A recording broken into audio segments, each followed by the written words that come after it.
Hi, everyone. Welcome to the Q&A with UNCA Health and Counseling Edition. My name is Lindsay Prather. I am the Assistant Director of Admission with UNC Asheville. I'm also a very proud alum, class of 2010, alongside my brother and sister. So I'm super excited to be here and talk about UNCA. Thank you so much for tuning in. We have had a couple of these Q&A chats with different areas and departments around campus. This is actually our 11th Q&A chat that we've had. So if you didn't get a chance to watch the others, they are all recorded and posted on our visit website, to which I'll put a link to in the chat. Today, we're going to be focused on the Health and Counseling Center at UNC Asheville and all of the services that they provide. I'm sure a lot of you have questions specifically about kind of how we're handling COVID, things like that, as well as just regular health and counseling questions. So that's what we'll be talking about. With me today is Jay Kutzbeck. Jay is a healthcare administrator who is from New York, but has been in the Asheville area for 20 years now. He got his master's in health administration from Duke University, of whose basketball team he is also a huge fan. So, hey, Jay. So the format today, just so y'all are aware, is Jay is going to give a bit of a brief intro, talk a little bit kind of in general about health and counseling at UNC Asheville, and then we're going to open it up to questions. We have some questions that are already submitted when y'all registered for the Q&A. You are also welcome to put additional questions into the Q&A box. You can see the little button down on the bottom of your screen for Q&A. There is a chat box as well, and you're welcome to put some comments in the chat box. But if you have a question that you want to be answered, definitely put it in the Q&A. That is only able to be seen by the hosts and the panelists here. So if you do have a very personal or very specific, detailed question that is personal to you, I would recommend that you reach out directly to Jay. We'll make sure to include his contact information here. This isn't the best format for that, but we will make sure that all of your questions get answered pretty soon. So I'm going to go ahead and throw it to Jay now if you want to talk a little bit, and then we'll jump into the questions. Sounds great. Well, welcome everybody. I am excited that you have chosen UNCA, and trust me when I say we are all eagerly anticipating your arrival. We haven't had students on campus since the beginning of March.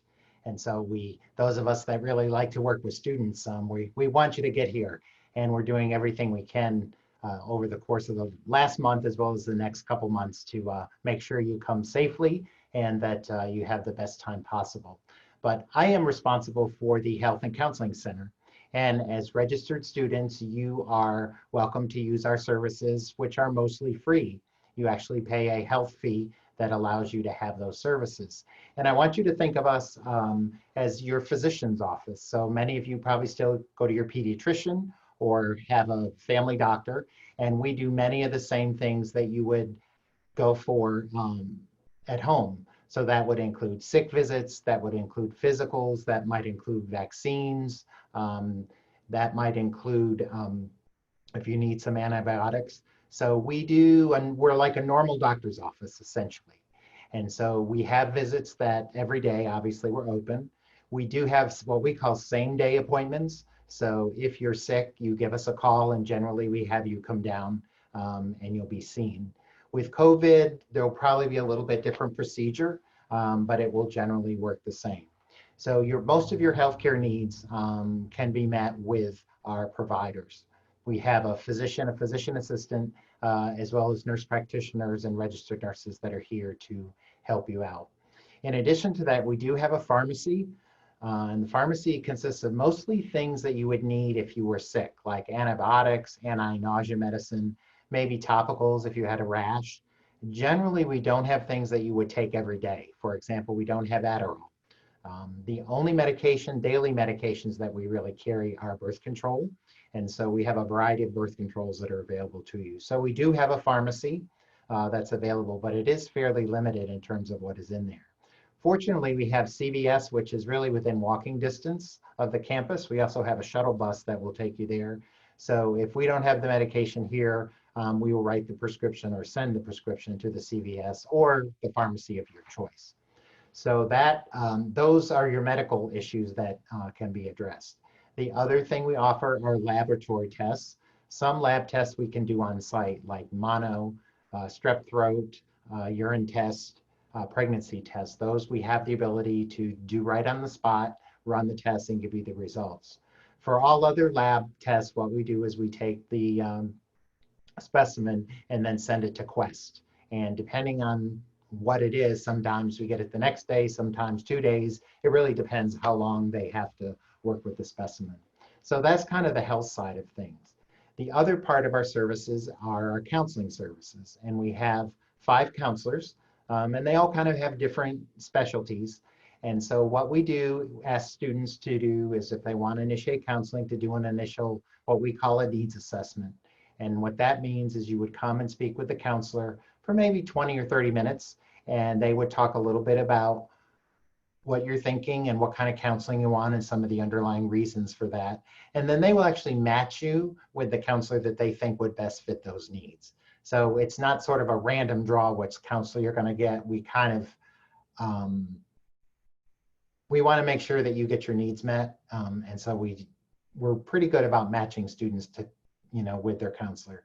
I do want to say that what we know is people that are most successful in counseling, one of the reasons they're successful is because they bond with their counselor. They trust their counselor. So if by chance you get paired with somebody who maybe you just don't connect with, maybe it doesn't click, please let somebody know so we can reassign you. That happens frequently, and so it's not an unusual occurrence. But I really want to encourage you, if in order to be successful, you have to be able to relate to your counselor and feel that they're providing you with what you need. In terms of the frequency of counseling, we basically can't offer counseling once a week. So if you are used to being in counseling and you go every Thursday at 3 o'clock, we're not able to use that simply because of the demand that we have. So what we normally do is take a short-term model approach.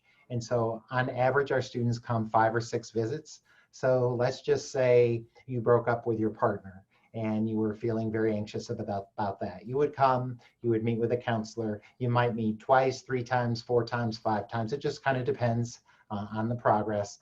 And then typically you would end that relationship. And then maybe you might come back the next semester, you might come back next year. You could really continue with that same counselor. But my point of this message is we're not in a position to offer once a week counseling for the entire semester. Now, for some students who are in crisis, so for example, let's say a student goes to the hospital. In that case, we do have to provide once a week for a period of time because that is in the best interest of the student. So there is some flexibility. If you want to continue once a week counseling, we can certainly connect you with a counselor in the community that we have worked with before and that we know works well with students. So we can help you with that. I also forgot to mention on the health side is we do family practice or general practice, but let's say you need a dermatologist. What we do is we will do an assessment for you, and then we will actually find a dermatologist for you. And we will call the dermatologist, we will make the appointment, we will provide them the information they need, and we will get a cab ride for you to go there. So if you have any health needs that are outside of our scope of care, we will organize those for you. Likewise, if you have a current prescription that you've been taking for a period of time, and you don't want to hassle your parents with, refilling that when the time comes, we will write that prescription and then you can start managing that. And so let's say you come down the first couple weeks, we do an exam, and then we know you're going to get your prescription every 3 months, and we will write that or send it to the pharmacy. So that is usually a pretty easy process. And Jay, just to clarify, for the prescriptions, just because someone had specifically asked, will they need an ID other than their student ID? No, just their ID. Great. Their regular student ID. The counselors have all been here for a really considerable period of time, and they really specialize on mental health issues with college students. So I think you will, whoever you get assigned with, I think most of you will really like who you're working with. We also offer what we call case management. And what case management is that's just kind of a check-in.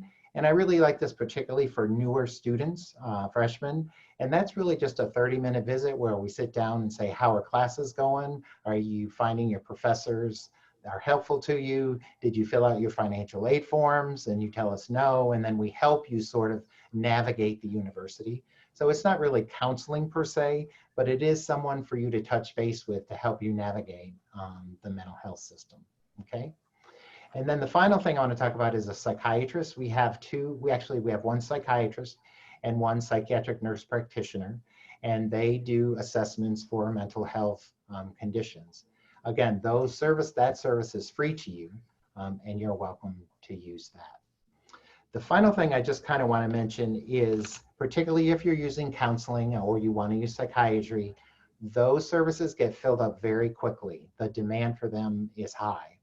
And so it would be very important for you to come early in the semester, meaning within the first month, to get connected with those people.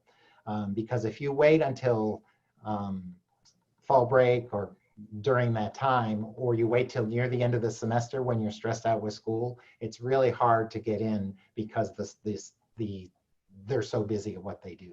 So make sure you really connect early if you want to access those services. And then I will just close by saying, whatever happens at the Health and Counseling Center stays here. We are under HIPAA laws and FERPA laws. And so as long as you are 18 or over, we cannot release any of your information, even if your mom or your dad calls. So all of the information is here at the health center. Now, if you sign a document and say we can talk to your parents, we'd be more than happy to do that. But I just want to assure you that any mental health, medication information stays strictly here, and no other group on campus have access to it. It's just simply the health and counseling staff. So I'm going to just stop there, and I see there's some in both Q&A and chat. Are they? So Nate is asking people to repost their questions in the Q&A. So yeah. So looks like we already touched on the pharmacy question, so I appreciate that. So it looks like there's also a question about sort of the role in the parent of all of the role of the parent in all of this. So we've got a parent of an 18-year-old who understands that they'll need authorization to provide health insurance or to access their students' health information. Can you clarify a little bit about kind of what the rights and responsibility are of parents as opposed to students? Yes, I can. Thank you. As I mentioned, as long as you're 18 or over, you would have to sign a document that would allow us to talk to your parents. Now, obviously, if it was an emergency, if you were in a car accident, we would call your parents most likely. But generally, you would have to sign a document that would give us and it's also not carte blanche. You could actually specify, you can tell my parents this, but you can't tell them that.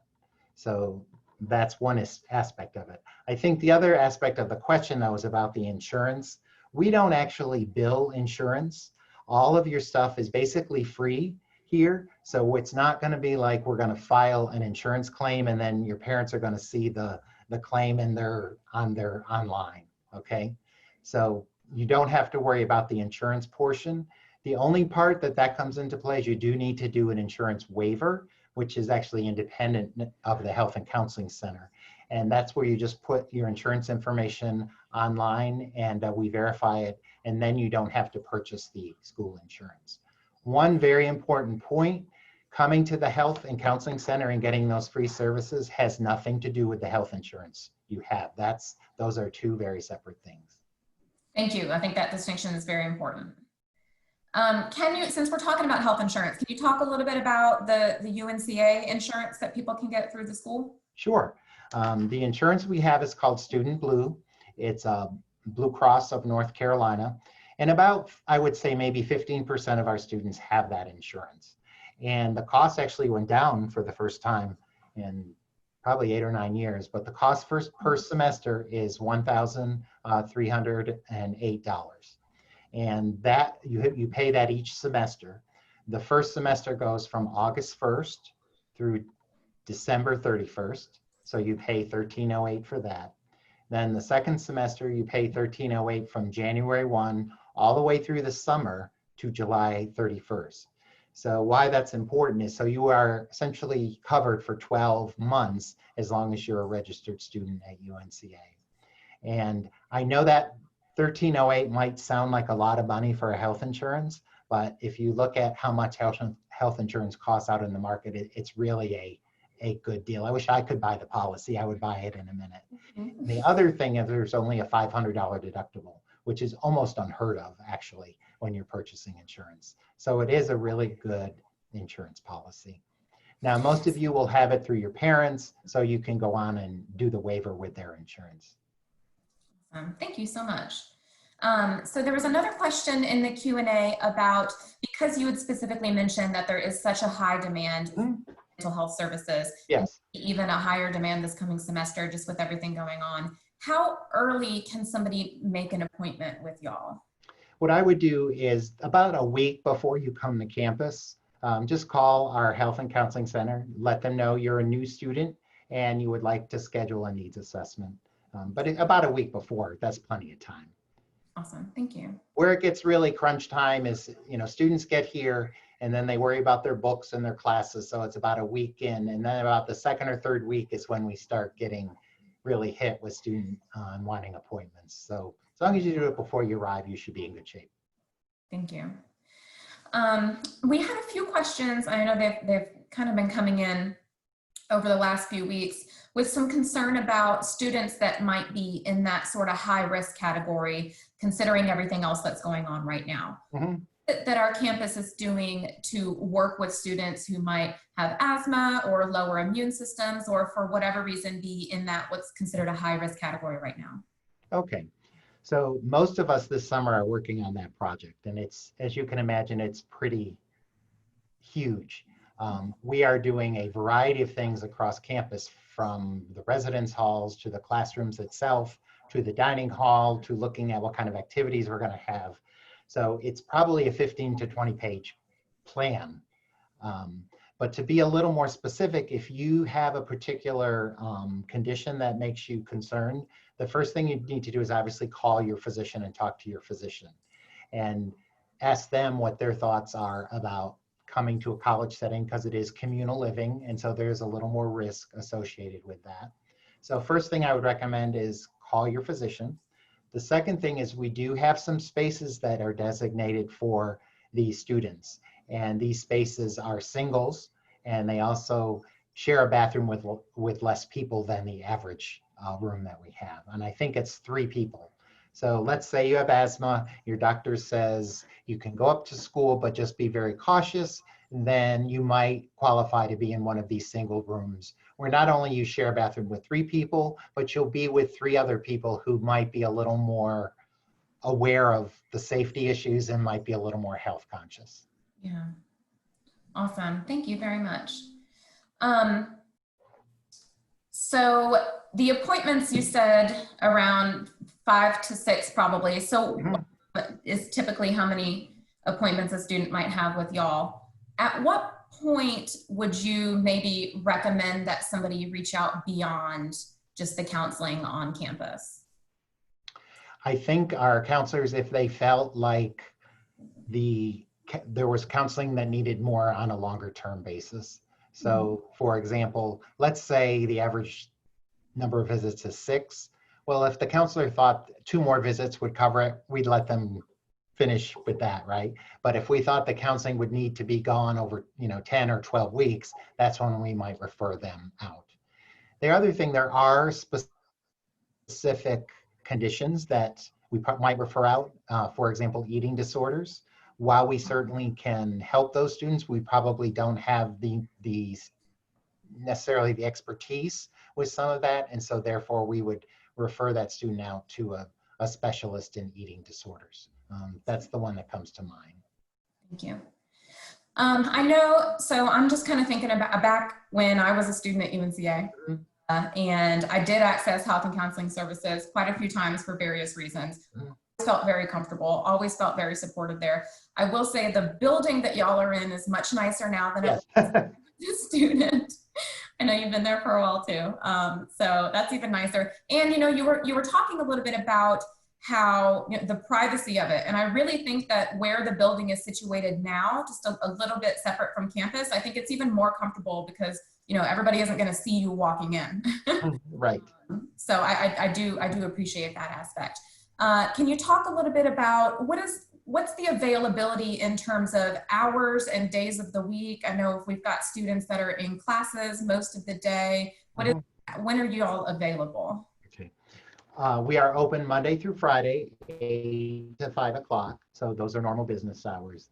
After hours and on weekends, we have a health link, which is a nurse line. And so students can call the health link and they will do us an assessment and make the proper referral. In almost all cases, it's, you know, call the health center in the morning. Sometimes it is go to the hospital, but there is availability of a nurse after hours as well as on the weekend. From a mental health standpoint, we have what we call RHA, and they are a mobile crisis service. So let's say, for example, you have a roommate that's having a mental health crisis. You could call RHA, or the counselor on call could call for you, and that RHA member would come right to your room and do the assessment on the spot. I sort of implied that we have a counselor on call. That counselor on call is available 24/7, 365 days a week. Okay. Thank you. That's really good to know as well. What should new incoming students have prepared for coming in? Like, what materials or documents do they need to have when they first come for the Health and Counseling Center? Do they need a physical? We don't actually require physical unless you're an athlete. So the biggest thing you need to have, and probably most of you have already submitted it, is your immunization records. And this is a North Carolina state requirement. And depending on your birth date, and yeah, I think pretty much depending on your birth date depends on what shots you need to come with. In most cases, given your age, you're probably going to be okay. And if you've been in North Carolina, there is a registry that we can look up these records as well. So that really is the main thing that you would need. If you want us to continue medication, birth control, your Adderall, antidepressant, what we would need is just your doctor to fax us maybe the last 2 visits that you had with them. We don't need the whole record that goes back to your birth records.